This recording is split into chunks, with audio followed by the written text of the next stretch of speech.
All right, welcome to this very, very special episode of Hammering Down. I have a really fun episode for you guys today. I am being joined by Benton from Vamos Morados and Hi. John, who is USL Tactics, both who have appeared on the show many a times and very good friends of the pod. Uh, John, how you doing? Doing really well. Happy to be here. Good. How about you, Ben? How you doing, man? I'm doing excellent. I'm excited to be on. Awesome. So this episode is going to be we're going to be drafting teams and basically creating a whole new club out of existing parts of a USL team. So if you watch or listen to John Boy Media, they did the same thing for baseball where they picked an infield, an outfield, a designated hitter, and a stadium that fits their team and whatnot. I am blatantly stealing this, but as all my good music teachers have told me, it's okay to steal as long as you do it unapologetically. So um, that's what we're doing today. If you don't quite understand, you'll understand as we go along. Basically, the basic rules are you can't pick a group from the same team twice. And that includes, like, for example, if I were to pick the Birmingham back line, I'm not allowed to pick the Birmingham forwards, so on and so forth. This is going to be done in a snake style draft. So whoever goes first is obviously first, second, second. Whoever goes third gets the first pick in the next round. So it'll be interesting to see how this goes. So we're going to decide who goes first through a random number generator. So I have a number between 1 and 60. Benton, John, go ahead. Think of a number inside of your head. All right, Benton, what number you got? 32. 32. John? 33. I was going to right at me.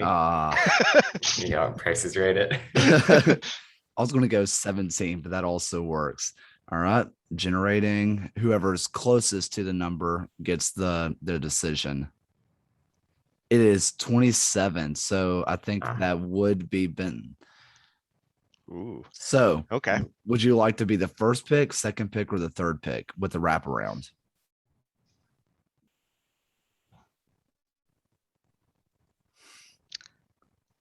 Let's go first. Let's just dive into it.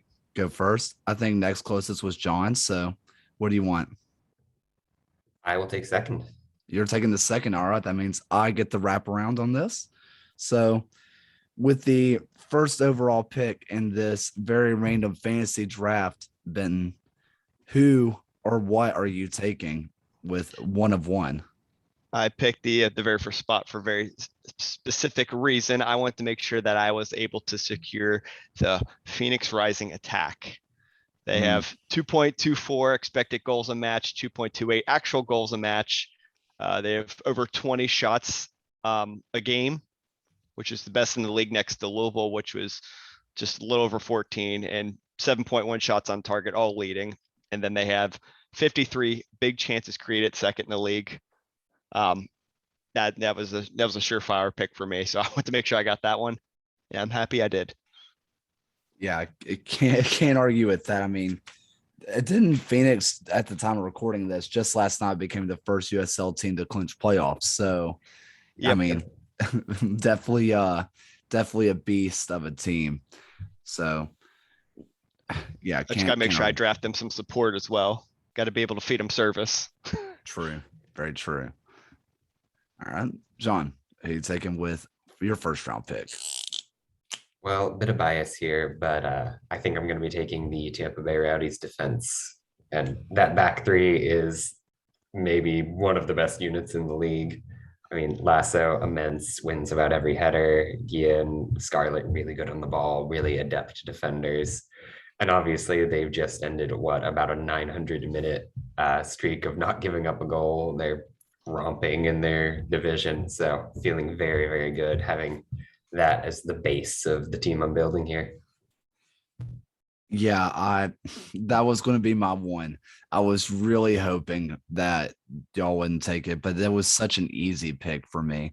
I mean, it was Oh, that was I Phoenix. mispicked that one as well. Yeah, I mean, it was Phoenix and Tampa. I think were the pretty easy picks there. Yep. It's ridiculous the run they just went on to. I mean, how stupid was that? It's just, God. Okay. That just threw a complete wrench in my whole plan here. So the idea that because I was going to go Tampa defense one. So if I want to go defense, there's a few different directions. I'm not sure exactly where I want to go now at this point. What I'm thinking here is I think I am going to, weirdly enough, no, we're going to go offense. I'm going to go with a forward line. I want to, some things have changed with a player now being signed to the MLS. So be interested to see how this goes. No, I'm changing my mind again. God dang it. Okay. Yeah, we really threw a big wrench in your You plans. really Yeah, did. right. Derailed him. I am going to go with the San Antonio FC backline. Good pick. They had an embarrassment of riches. I mean, Liam Doyle, who just signed to Indy, he was a guy for a lot of other teams. He would have been their guy, and he wasn't even getting minutes. I mean, just how ridiculous is that? They may not always have all the clean sheets in the world, but like all USL except for Tampa Bay, because they're ridiculous. In the USL, you're going to let a few sneak in, you're going to let a few go through. But the reason I'm picking the San Antonio defense is not for the numbers. It's not for just how, obviously great they are at keeping the ball out of the box. I love just how nasty and dirty they are. They're going to step on your foot a little bit. They're going to go studs up from time to time. And you know what? They know they'll get away with it because that's the state of pro refs, because they cannot call everything, and they know that.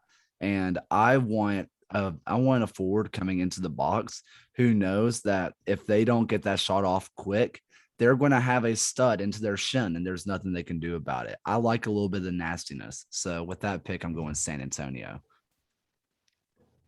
All right. And I believe you get another pick right away. Yeah, wrap around. I sure do.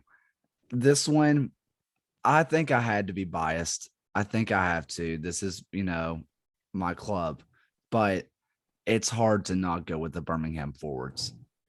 It's so hard not to, with Nico, with Junior, with Jaden, and with JJ. Just all freaks of nature when it comes to going up top.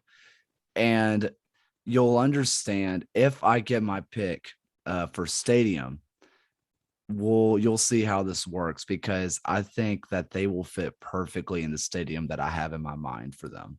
But it's hard not to go there. And I'm going to get my biased pick out of the way because I was bound to have one. Oh, we knew it was coming, but for good reason. I mean, they've been very impressive. Even on paper at the beginning of the season, I saw the signings and stuff that Birmingham acquired. I'm like, oh damn, we have some competition. Boy, I guess that leaves me. This is such a hard exercise.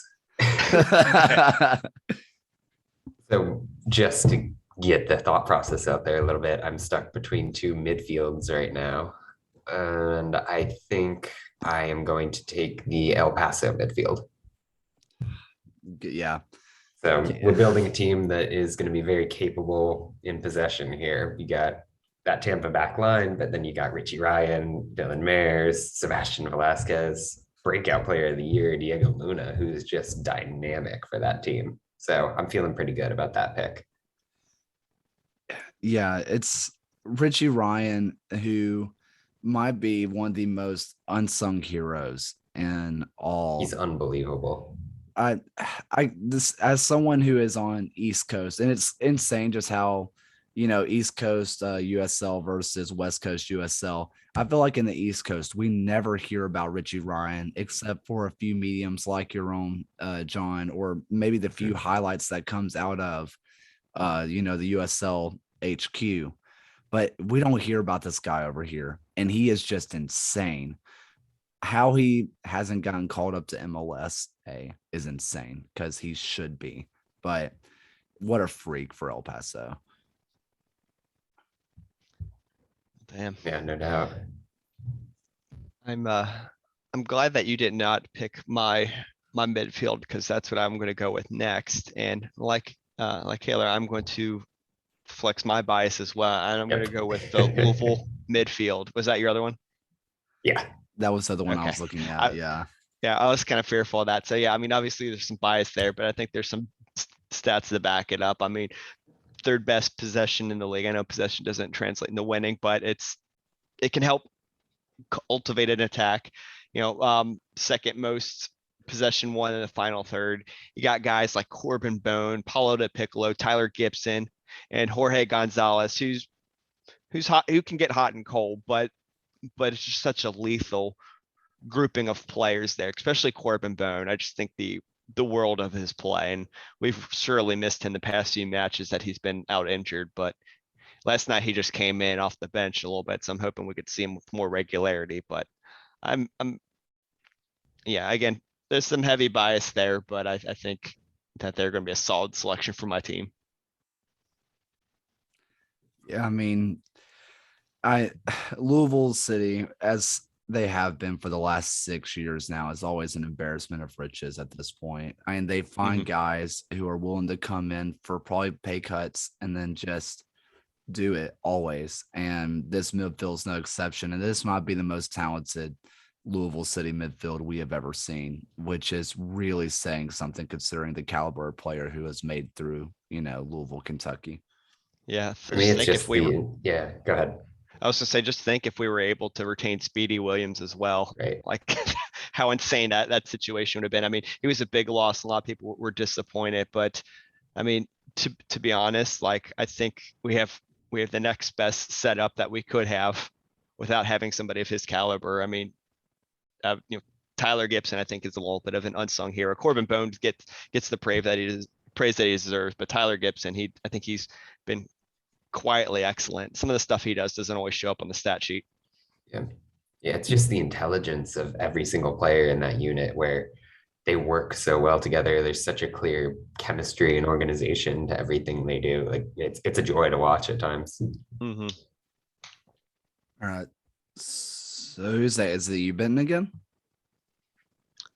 Yeah, it should be. Oh shit, yeah, I guess it Yeah. is. All right, cool. All right, well, I already know who my next pick is going to be, and I'm going to go with the El Paso defense. Yes. Good pick. So yeah, originally I was going to pick the Tampa Bay defense, but I knew that one would be gobbled up pretty quickly. But looking at the stats here, El Paso has had a solid defensive outings. Only 0.78 goals against a game, second best, only to Tampa. Expected goals against 1.03, again second best, only to Tampa Bay. I mean, they've just been very solid, much like their team. And I'm not going to pretend like I'm super familiar with the individuals that comprise of their defensive effort. I'm going to pull up the roster here and see what names I recognize. I mean, this is why I need to get more well versed in and El understand Paso that the West defense, I Coast mean, grouping. you got Yuma, excellent passer, converted midfielder, really. You've got Mishek Jerome, who was big long-term Mark Lowry guy. Macaulay King, former Indy 11 player at the fullback, Eder Borelli. They're just, for me, one of the best offensive defensive units that there is. They're so composed on the ball and they really facilitate that system perfectly, but they're smart defenders, positionally really good. I mean, the total package, and a defense that if I didn't end up with Tampa, I certainly would have entertained. Yeah, I mean, it's showing in some of the general team statistics that they have going on there. So yeah, that was a pretty easy pick for me if I couldn't have Tampa. Yeah, I mean, they're all just, I mean, that El Paso team, I know Phoenix just clinched and, they are really obviously a great team, but El Paso just does not get the love that I feel like they deserve, even though they're always there. They're always in either the conference or the, finals. They're always there. They're always winning. And even though it's not as flashy or as maybe not even always as dominant as a Phoenix win, they always win. And they're just such a good team to watch.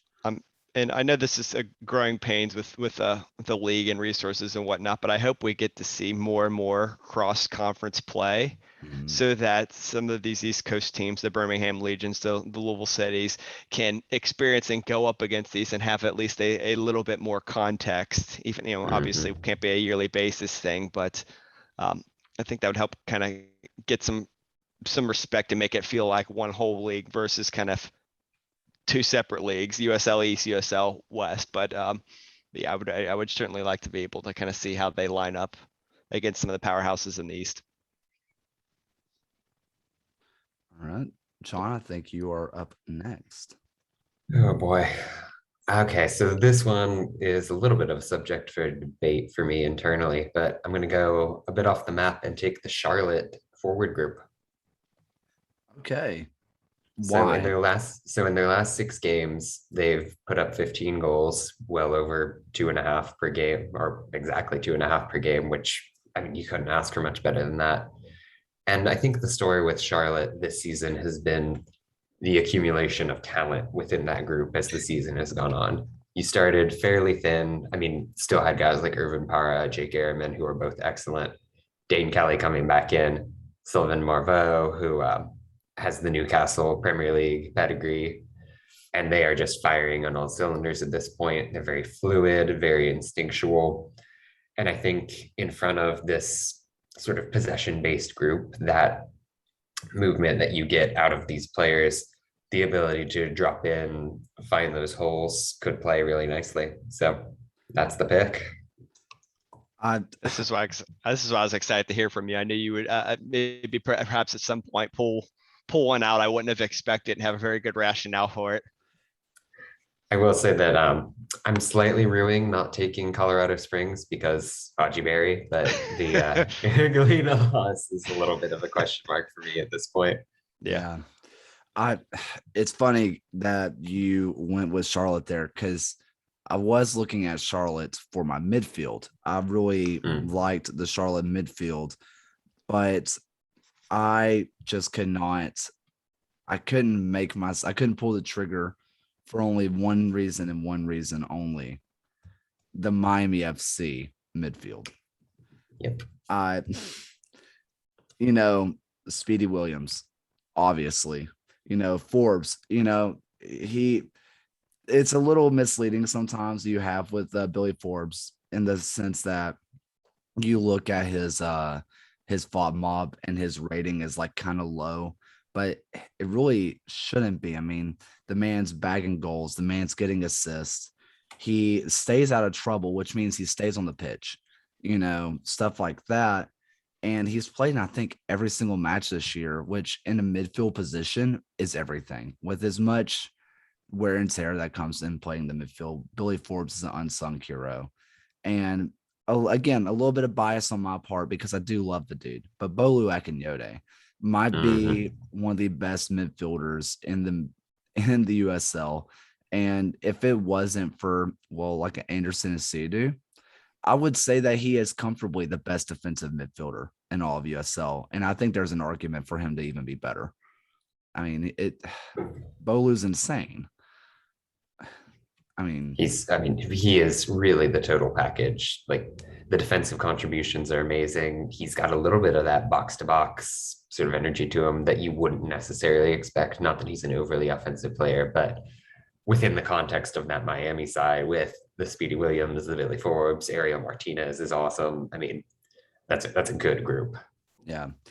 I mean, it was really shocking when Miami didn't perform earlier in the season because it's like, look at all these players, but just seemingly out of nowhere, they find themselves in third and realistically could find themselves playing for a home playoff spot. And the likes of Speedy, Forbes, and Bolu, consistently rolling them out either as a starter or as a super sub. That's a terrifying team to go across. And I'm really glad Legion played them early when they were struggling because obviously I love this Birmingham team. I think we could do well, but that's a terrifying squad. That is a horrifying squad to go against. No doubt. So I have the wraparound. And right now we have 2 more picks where I need a goalkeeper and I need a stadium and fans. I'm going to go a little off the cusp. I'm going to go ahead and pick my stadium. Ooh. And this one's a very easy pick for me. I'm going Colorado Springs. New stadium. The fans seem to love it. The entertainment factor is there. But with the way that my teams play, you have Speedy Williams, you have Bolu, you have Forbes. Those are really good passers. And like the name says, speedy. This is a fast team. The San Antonio backline, maybe not as quick. That's fine because they're physical and they will destroy people. My forward line with Junior, with Nico, with Jaden, really fast. When you are playing a mile above sea level and you are used to it, running up and down, the other team's going to die before we're even tired. So I think you get that elevation used to, and it's a smaller stadium. So you get that really intimate environment. We're packing out the games. We're bagging goals. The other team is struggling to breathe, and we're running laps around them. I think this is the best way for the USL to show off what it has. And also, we're going to be making that sweet, sweet dough with victory money.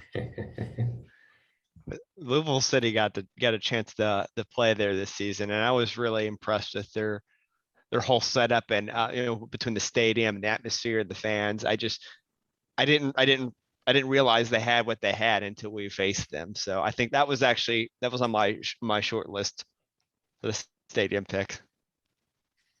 Yeah, I had that as my number 2 and with my pick, I will steal something and take the Louisville City FC stadium. Whoa, wait. Let me hold up. Actually, I think I might want a goalkeeper first. No, you know what? I'll go with the Louisville Stadium. Get that. I mean, you're fitting out 15K on a good day. It's a lovely pitch, lovely seating arrangement, some of the best fans in the league, which does pain me to say as an Indy fan. But I don't think there's much more of an optimal scenario that you could ask for at the USL level. For me, it's second to none in terms of the experience you're getting from it. I agree. I get to go there today for a Racing Louisville match. I'm excited. It's always a good day when I get to go there. Love that. Yeah. Kayla, were you supposed to pick again? No, because I did Miami midfield and then wrap around. Oh, I did. Okay. I'm writing this stuff down so I make sure I don't double pick over you guys, and I missed that one. Whoopsies. All right, so that means is it my turn then? It is you. Yeah. Okay. All right, so I'm gonna go ahead and lock up my goalkeeper, and I'm gonna go with Jefferson Caldwell from Hartford Athletic. Ooh. Good shout. And again, the part of this is because we had an opportunity to play them this season. I remember when we were watching early in the broadcasters, like he's like, he's going to be up for goalkeeper of the year, like no doubt. I'm like, okay, yeah, whatever. Like they're just hyping up their own team because it's always that home team broadcast when you're away. And yeah, we did kind of beat up their team, but that was not on him. Like he made some outstanding saves. That match could have been a lot worse than what it was. And he's averaging 4 saves a match, which is, 4th best in the league. He's not getting as much support as maybe he should, but as far as a goalkeeping effort, I think he's been solid. And especially if we put the El Paso defense in front of him and have the Louisville City midfield keep it control things, I think he'll do just fine. I like that shout. Caldwell has been a freak this year, and you wouldn't think so when you see some of the score lines that got put up against Hartford. But this is just one of those situations of a bad defense or a subpar defense in a league that is very offensive heavy. That, mistakes happen and it is what it is. But I really like that pick. That is a good one. I like what they're building up there in Hartford. I think they're doing a lot of right things. Obviously, it's not always fully translating, but as far as that seems like they have good support there. They had a good run, particularly last season. I think they've established an overseas connection. I'm trying to remember the team. It was with Leyton Orient, I believe. Yeah, I think that's right. I just think they're doing a lot of good foundational things setting up there. So I always had a little bit of a soft spot for Hartford particularly, but yeah, goalkeepers are a hard thing to judge, particularly when they're on a team that's not doing them a lot of service. But anyway, he stuck out for me, and I'm glad that nobody swiped him before I could. And I think you've got a wraparound, right? he sure does. You get your Oh, stadium. Finish off your squad here. Where's your stadium going to be? Oh, you know what? This actually kind of worked out a little bit. So I was thinking Colorado Springs because I really like that setup there. I really like what they have going on. But because I didn't get the defense I initially wanted, that means I can go for this for another stadium I respect. So I'm going to go for Tampa Bay's stadium, Al Lang Stadium. Good. That's a great shout. It's just a classic stadium. Yeah, it's still got that baseball park vibe, but it's been largely converted. And yeah, I like the element that there's a lot of history there. There's a lot of good and dedicated fans out in that area. And with the team that I'm putting on the pitch, I think I can fill up that stadium. Maybe get enough funding to expand it one day, but we'll see. Yeah, I mean, Al Lang, the baseball park, there's the thing is that I don't mind games being played in the baseball field. It's just not when it's currently a baseball field. I mean, Al Lang is one of the most unique fields, or It's just charming. It's charming, and the venue, it's stunning. I mean, it's right on the water, right? I mean, what a view that is. And it's close. Everybody is close enough to make it a real intimate environment. Mhm. That's usually my issue with baseball stadiums, is that you feel so far away from the pitch because of the dimensions of a baseball field. Somehow Al Lang has been able to overcome that, and it is such a joy to watch on TV. Yeah, back when we were playing in Slugger, and there were active plans where we were going to be going the following season to our new setup. I was just giddy with that because, like you said, the baseball stadiums, they're designed to be that way. It's just so like long and outstretched and so far away from the action. And now I feel like I'm like right on top of things. That and I have a much higher elevation spot when I go watch his matches is perfect.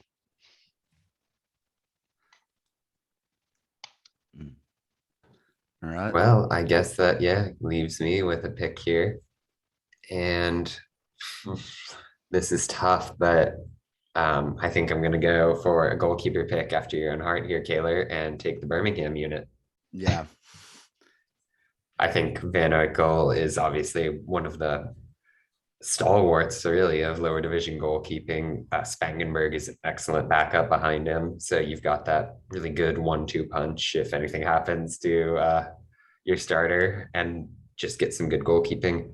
Not the greatest passer in the world, but capable enough with the unit in front of him. So I think he'll grease the wheels and make some good saves when it's needed. Yeah, I mean, obviously, Matt Van Okel's absolutely fantastic.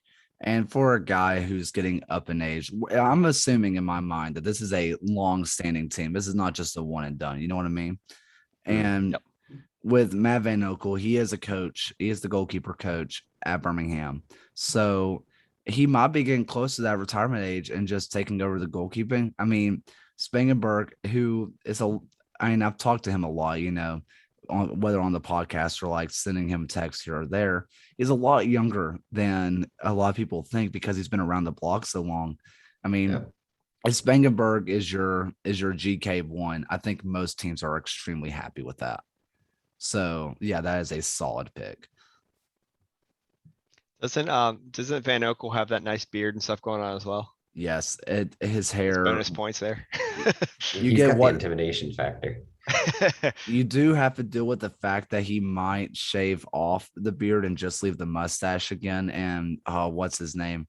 is it Eggman? Oh my god, from Sonic the games, where it's the you know what I'm talking about? Yeah. Was it Robotnik? Was that his name? Yes, you might have to deal with him looking like that, but that might be just off-putting enough that some forward's going to sky one. So you have that. That's hilarious. I'm all for that. For the last pick in this draft, I've had to do a lot of thinking on this, and I'm stuck between two goalkeeping rooms. One of them for one singular player, and the other one for the entire room. And this is, I'm assuming, with my defense in front of them. I think, though, I am going to go with the FC Tulsa goalkeeping room. Ooh, okay. I really like Sean Lewis, and I'm going to struggle to pronounce his name, but it starts with a W, and I feel really bad because I'm picking them. It's Wormel, I think. He played these last few games because I think Sean Lewis hasn't been injured. And I really like the talent that Wormel has. And I think in front of a really, really good defense, which not saying Tulsa doesn't have a good defense, they do. But I think if you put them behind my San Antonio defense, that there's going to be less balls that are going to be getting through, and you're going to have less one-on-one situations. But assuming Sean Lewis is healthy, I think Sean Lewis has the potential to be the future of USL goalkeeping.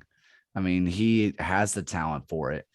And the other team I was stuck between was their rival in the, black and gold derby, which is CJ Cochran with OKC Energy. I think with a proper defense in front of him, he would let in a lot less goals than he does. But I like the talent of Sean Lewis more for the future. So I'm going with the FC Tulsa goalkeeping room. You made me thinking about my pick. I'm like, oh, I didn't pick for the whole room. I picked for like one guy. But Jefferson Caldwell is only 25, so I think I'm good for a while. Yeah. I just got to keep him healthy. Yeah, right. I'm ruining the fact I couldn't get Ketterer from El Paso. I think he's just excellent, and I think he's one of the best ball playing goalkeepers that you've got in the whole league. Yeah, I mean, that's what's really difficult about this, because like there's a lot of gems that you end up missing on. And we didn't take the Phoenix midfield, by the way, like Aiden Quinn, Kevon Lambert just sitting out there. Crazy. In my defense, I had already picked from their team, so I couldn't pick it. It's on you guys.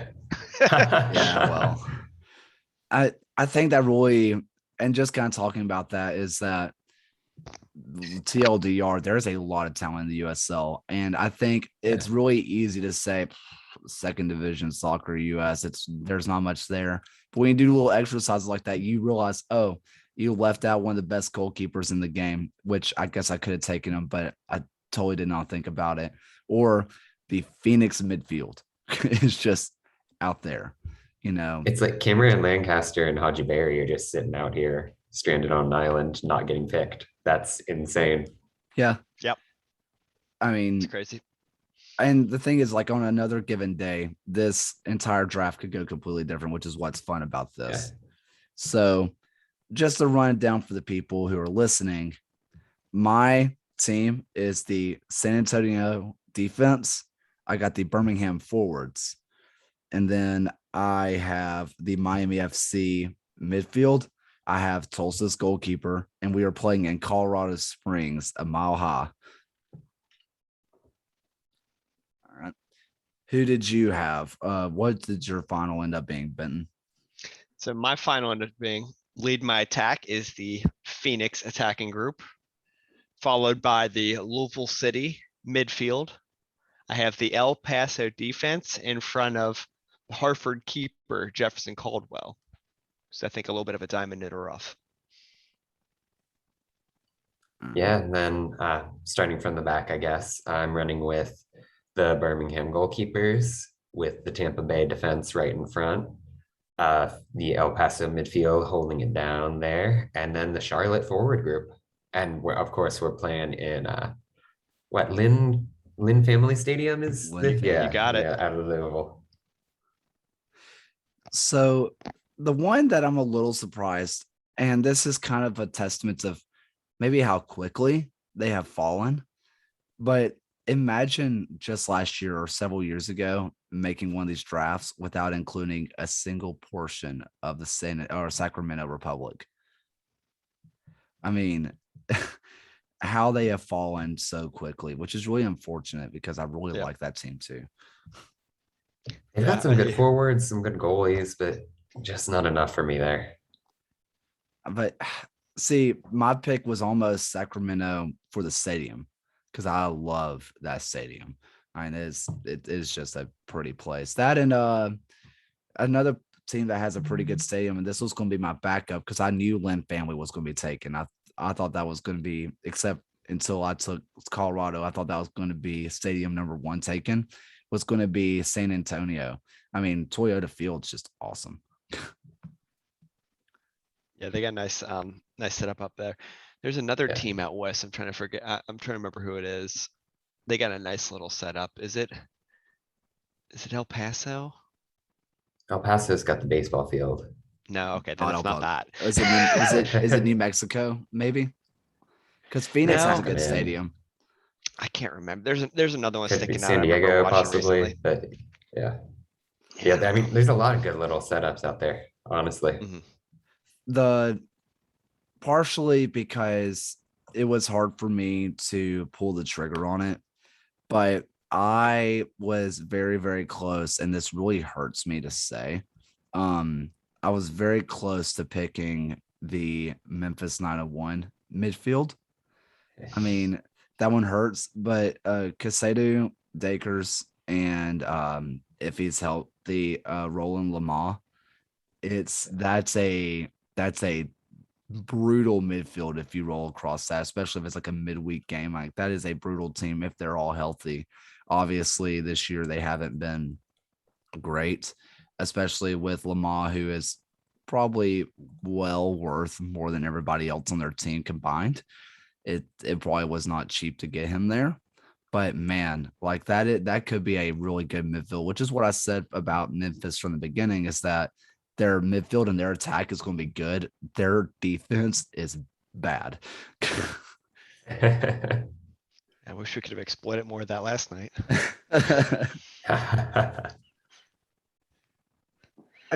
Another thing that we haven't talked about, and this is just kind of wrapping everything up, I guess, a few more things.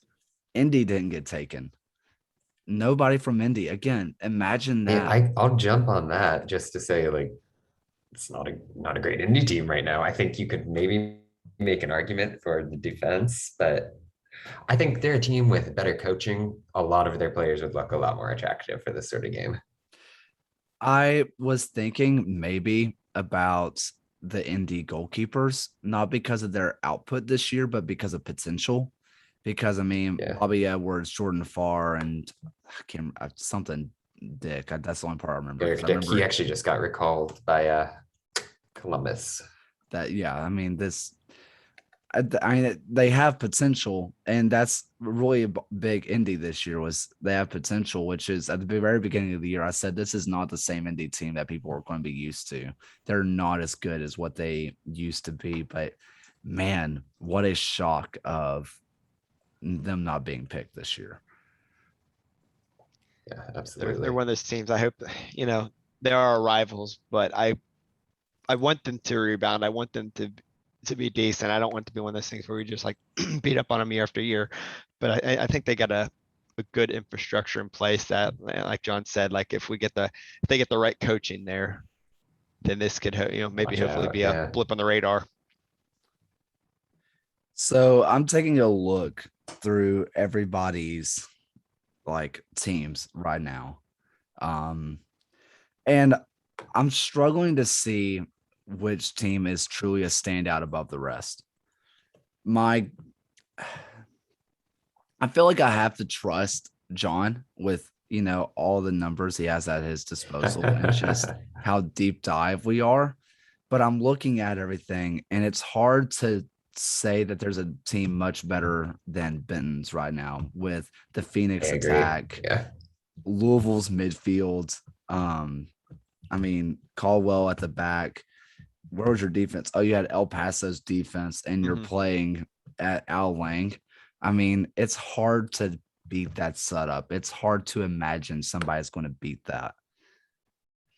Yeah, I'm pretty happy with how it panned out. And again, I want that number one spot so I could get that Phoenix attack.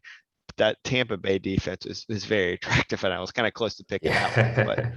But the output for that Phoenix attack has just been so insane. And if we're theoretically assuming, you know, how this team would play, if I knew if I got a solid midfield behind them, that they'd be extra lethal. And I think securing the El Paso defense was some kind of icing on the cake if I was kind of go more for an offensive heavy team.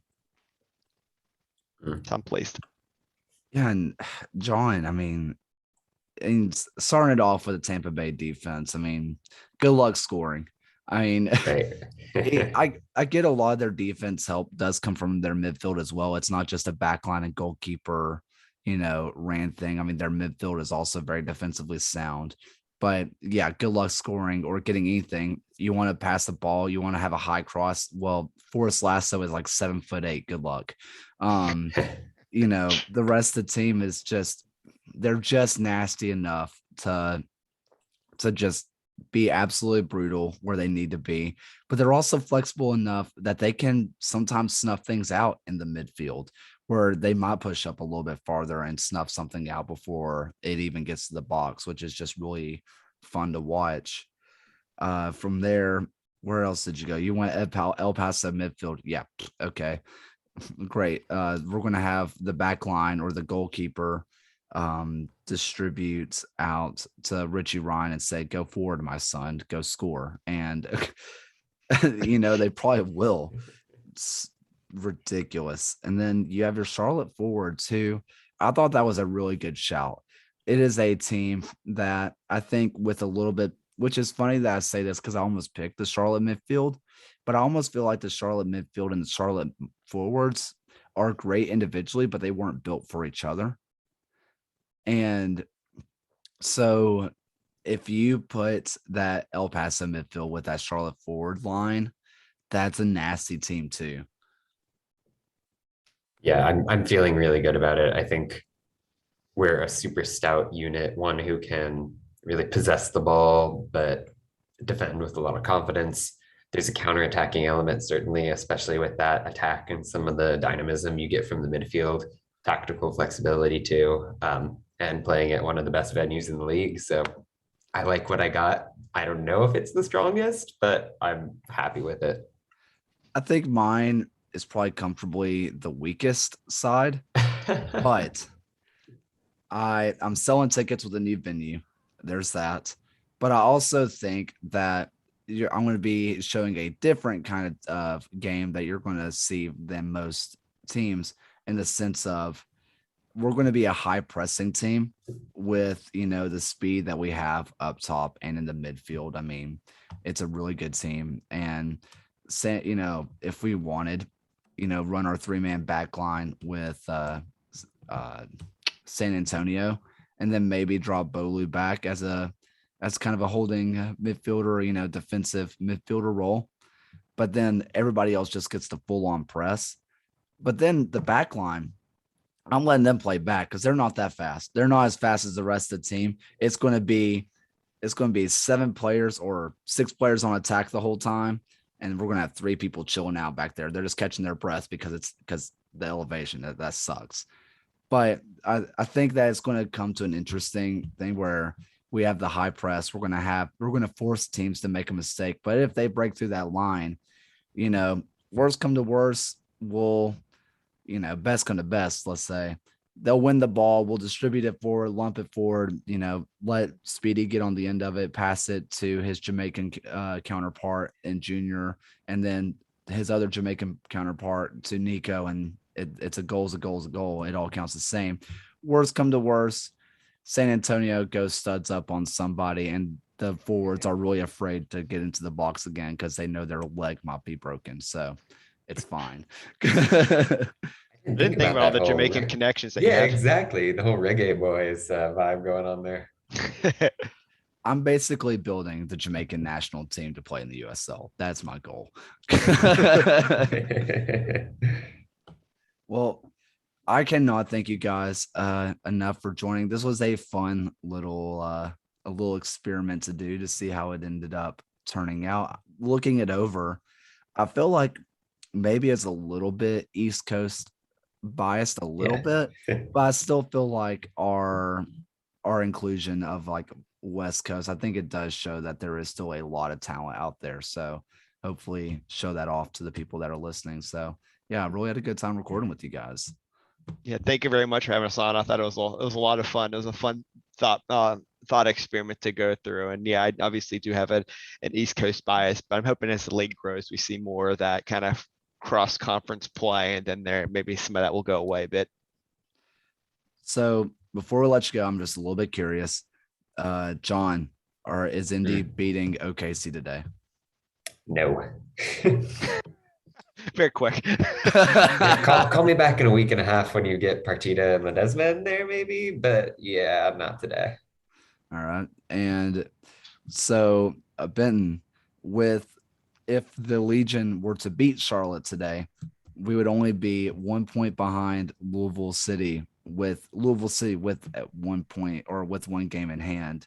Are you looking forward to this October 30th matchup? Do you think that's going to come down to a last day to decide the division, or do you think that 4-point gap might end up being too large for the Legion to overcome? I mean, it'll certainly be close. I don't want to rule them out at all. I mean, at worst case scenario, it's just a playoff preview. But I mean, if for a neutral fan, I'd say best case would be that it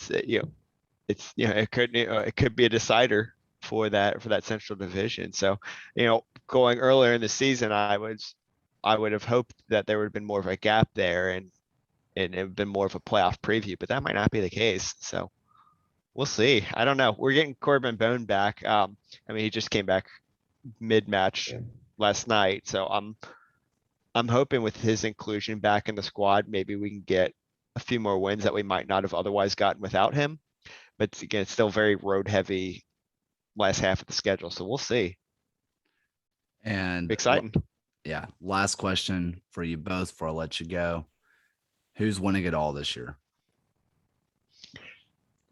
I'll jump in and I will throw a biased bone towards Tampa. I think they're strong at the back. I think Sebastian Vanzati has as good as argument to be an MVP as anybody in the league, pretty much.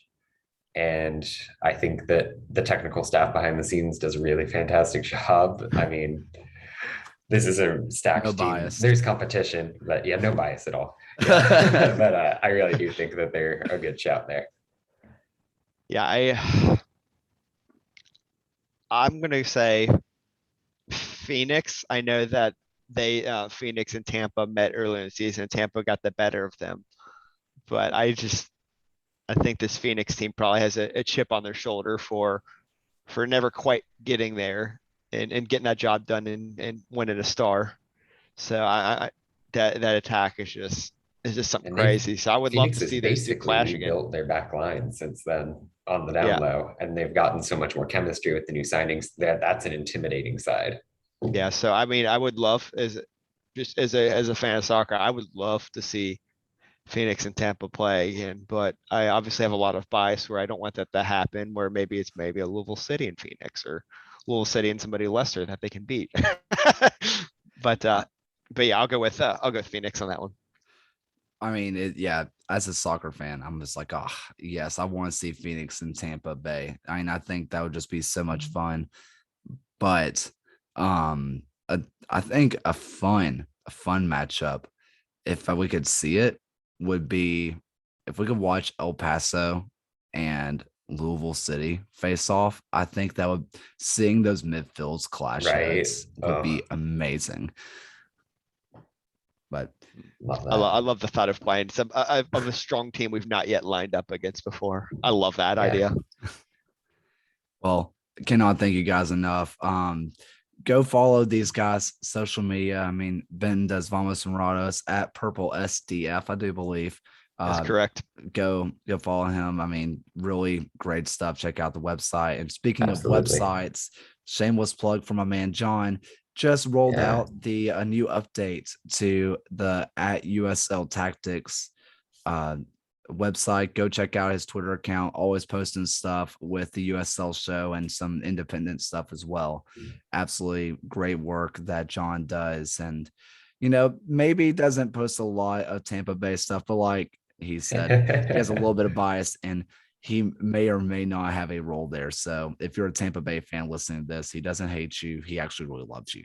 But yeah, check out his website update. It's really, really cool. You get to see the key players for each team, how that player performs in the general tactics that the team that they plays with. It's a really good read. It's a really good if you're a visual learner, you would enjoy his website. So thank you I guys. appreciate it. Thank you guys Thank you. so much. Yeah, thanks guys. And till next time, guys, keep hammering on.